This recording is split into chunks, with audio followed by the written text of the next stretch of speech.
పెళ్ళైనా పండగైనా వేడుక ఏదైనా పట్టు చీరల ప్రత్యేక వేదిక వారాహి సిల్క్స్. చూడొచ్చు ఇప్పుడే ఫైర్ డీజీ కూడా మాట్లాడడం జరుగుతుంది.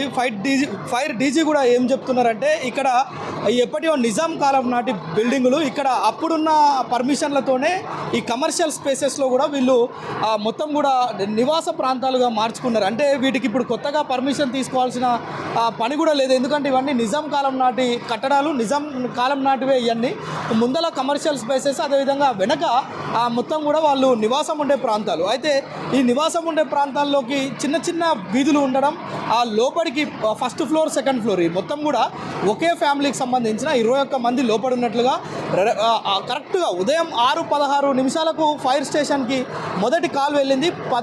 6:17 నిమిషాలకు సంఘటనా స్థలానికి చేరుకున్నట్లుగా డీజీ గారు చెప్తున్నారు. అయితే విషయం ఏంటంటే ఎవరు ఎన్ని సాహసాలు చేసినా కానీ ఇక్కడ కాపాడేందుకు అవకాశం లేకపోవడం, ఫైర్ ఎగ్జిస్టెన్స్ లేకపోవడం, అన్ని వ్యాపార సముదాయాలే మనం చూసాం. ఈ పెరల్స్ షాప్స్, ఆ పెరల్స్ షాప్స్లో మొత్తం కూడా ఆ రెండు కూడా పూర్తిగా కాలిపోయాయని చెప్తున్నారు. ఆ 2 దుకాణాల పైన ఉన్న ఇండ్లలో ఉన్న వారందరినీ కూడా రెస్క్యూ చేయడం చాలా కష్టంగా మారింది. అయితే ఇక్కడున్న ఫైర్ అధికారి కూడా వెంకన్న అనే అతను కూడా ఆ యొక్క స్మోక్కి అతను మొత్తం కూడా అపస్మారక స్థితిలోకి వెళ్తే అతను కూడా ప్రస్తుతం హాస్పిటలైజ్ అయినట్లుగా మనకు ఐజీ చెప్తున్న పరిస్థితి. ఎందుకంటే నిజానికి వారిని కాపాడాలంటే ఒక పెద్ద టాస్కే, ఎందుకంటే ఓవైపు మొత్తం దట్టమైన పొగలు. అయితే మరొక కీలకమైన విషయాన్ని కూడా తను చెప్పారు ఏంటంటే మొత్తం కూడా ఇక్కడ కాలిన గాయాలు పెద్దగా ఎవరికి కనిపించలేదు, కేవలం ఒకరిద్దరికి మాత్రమే చాలా స్వల్ప గాయాలైనాయి తప్ప మొత్తం కూడా ఆ దట్టమైన పొగలో ఇరుక్కుపోయి మొత్తం వారికి ఏదైతే ఊపిరి ఆడకనే మొత్తం చిన్నారులు ఒక 8 మంది చిన్నారులు, అంటే 10 సంవత్సరాల లోపు పిల్లలు ఒక 8 మంది ఉన్నట్లుగా, అదేవిధంగా మహిళలు, అన్నదమ్ముల కుటుంబంగా చెప్తున్నారు. మొత్తం కూడా ఒకటే ఫ్యామిలీకి సంబంధించిన వ్యక్తులు కావడం, ఒకే కుటుంబానికి సంబంధించిన 17 మంది కూడా ఈ యొక్క దుర్ఘటనలో మృతి చెందడం ఇక్కడ మనకు స్పష్టంగా కనిపిస్తుంది. అయితే కేవలం ఒకే ఒక విషయం ఏంటంటే ప్రతి వారం కూడా ఫైర్ సిబ్బంది అవగాహన కార్యక్రమాలు, అదేవిధంగా ఈ యొక్క కమర్షియల్ స్పేసెస్లో ఫైర్ ఎగ్జిస్టింగ్ ఉంచుకోవాలి అని చెప్తున్నప్పటికీ కూడా ఈ ఓల్డ్ సిటీ మొత్తంలో ఎక్కడ కూడా ఫైర్ ఎగ్జిస్టింగ్ కనిపించని పరిస్థితి చూస్తున్నాం. చార్మినార్కి ఎంత సమీపంలో ఉన్న ప్రదేశం ఇది. దాదాపు నార్మల్ డేస్లో అయితే మొత్తం కూడా పర్యాటకులతోటి ఈ సమయానికే ఇది మొత్తం కిటకిటలాడిపోయి ఉండేది. కానీ ప్రస్తుతం ఇక్కడ ఒక ఆందోళనకరమైన పరిస్థితి, ఒక విభ్రాంతికరంగా కలిగించే పరిస్థితి ఇక్కడ మనకు స్పష్టంగా కనిపిస్తుంది. ఎందుకు అంటే కేవలం ఇక్కడ నిర్లక్ష్యం అని కూడా చెప్పలేం, కానీ గత అనేక సంవత్సరాలుగా ఇక్కడ వస్తున్న పరిస్థితి ఇది.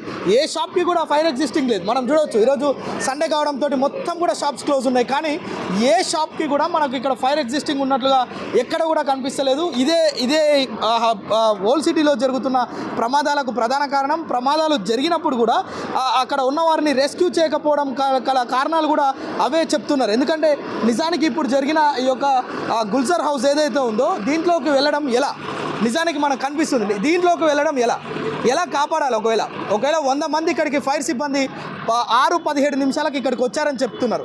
100 మంది 10 వాహనాలు, ఇలాంటి వాహనాలు 10, దాదాపు ఒక 10 అంబులెన్స్లు వచ్చున్నాయి. కానీ వారిని రెస్క్యూ చేయడం ఎలా పైకి వెళ్ళడం, వారిని ఎలా కాపాడాలి? మొత్తం కూడా అక్కడి నుంచి ఒక మహిళ అరుస్తుంటే ఆ మహిళ అరుపులు విని స్థానికంగా ఉన్నవారు పైకి వెళ్ళి వారిని కాపాడే ప్రయత్నం చేసిరు.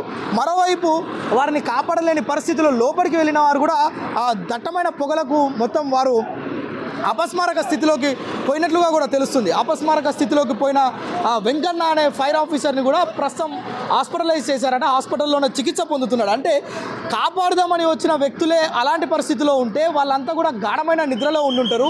వారంతా నిన్న మొత్తం వ్యాపారాలు చేసుకొని అలసిపోయి ఏసీలు వేసుకొని చల్లగాలికి కుటుంబంతో కలిసి రాత్రి అంటే వీకెండ్ కావడంతో కొంత సరదాగా కూడా పిల్లలతో గడుపుంటారు. వారంతా కూడా నిద్రిస్తున్న పరిస్థితి. పొద్దుగాల 6:15కి ఫస్ట్ కాల్ బయట వ్యక్తులు చేశారు. ఇంట్లో వాళ్ళు ఎవరు చేసే పరిస్థితి లేదు. బయట వాళ్ళు యొక్క కాల్ చేశారంటే లోపల ఉన్న వాళ్ళ పరిస్థితి ఏ విధంగా ఉందో మనం అర్థం చేసుకోవచ్చు. ఇంకోటి అక్కడున్న మీటర్స్ ఏవైతే ఎలక్ట్రిసిటీ మీటర్స్ ఉంటాయో అక్కడ ప్రారంభమైంది మొత్తం ఈ యొక్క విఘాతానికి కారణం అదని చెప్తున్నారు. అయితే ఆ తర్వాత ఏదైతే ఏసీ ఉందో అక్కడున్న కంప్రెషర్ కూడా పేలినట్టుగా చెప్తున్నారు. ఓవైపు ఇది అక్కడున్న మీటర్లు కాలిపోవడం, at the same time short circuit అవ్వడం, అక్కడున్న ఏసీ అది కూడా బ్లాస్ట్ అవ్వడం. దీంతో మొత్తం కూడా పొగ వ్యాపించింది. ఆ ఫస్ట్ ఫ్లోర్ సెకండ్ ఫ్లోర్ మొత్తంలో కూడా 21 మంది పడుకున్నారు. మొత్తం గాఢమైన నిద్రలో ఉన్నారు. వారందరూ కూడా దట్టమైన పొగలు వారిని ఈ యొక్క లోకానికి దూరం చేశాయని చెప్పొచ్చు. నిజానికి ఇంకొక 4 చికిత్స పొందుతున్నట్లుగా తెలుస్తుంది. వారు కొంత గాయాలతో ఉన్నట్లుగా మనకు ఫైర్ డీజీ చెప్పడం చూస్తున్నాం. అయితే వారు కూడా సేఫ్గా ఉన్నారా, మొత్తం చనిపోయారని ఇక్కడ ప్రత్యక్ష సాక్షులు అయితే చెప్తున్నారు. ఎందుకంటే ఉదయం 6:30కి ఇక్కడ నుంచి నడుచుకుంటూ వెళ్తున్న ఒకరిద్దరు ప్రత్యక్ష సాక్షులు చెప్తున్న ఏంటంటే మొత్తం కూడా ఈ యొక్క దట్టమైన పొగల్లో చిక్కుకొని వారంతా కూడా నిద్రలో ఉన్నవారు నిద్రలోనే చనిపోయినట్లుగా తెలుస్తుంది. అయితే ఎవరైతే రెస్క్యూ చేయబడ్డ 4 ఉన్నారో వాళ్ళు కూడా ఎంతవరకు సేఫ్గా ఉన్నారు, వాళ్ళు కూడా చనిపోయారా లేదంటే చికిత్స పొందుతూ వాళ్ళ పరిస్థితి ఏ విధంగా ఉంది అనేది మాత్రం కొంత ప్రశ్నార్థకంగా మారింది. అయితే అక్కడున్న పోలీసులు కావచ్చు, అధికారులు కావచ్చు, వీరికి సంబంధించిన వివరాలు బయటికి చెబితేనే ఆ 4 కూడా బతికున్నారా, ఈ ఒకే కుటుంబానికి అన్నదమ్ముల కుటుంబాలకు సంబంధించిన వ్యక్తులు మొత్తం కూడా చనిపోయారా అనేది మాత్రం మనకు కొంత క్లారిటీ రావాల్సిన పరిస్థితి ఉంది. సుమన్ టీవీలో మీ పర్సనల్ అండ్ బిజినెస్ ప్రమోషన్స్ కోసం కింది నెంబర్కి కాంటాక్ట్ చేయండి.